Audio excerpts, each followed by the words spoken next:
This is not the pitch accent example. This is the example of vowels.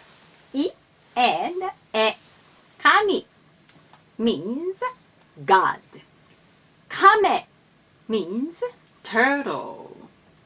Their pitch accent are the same. So I came across the following situation. 私は毎朝神に祈ります。すごいね。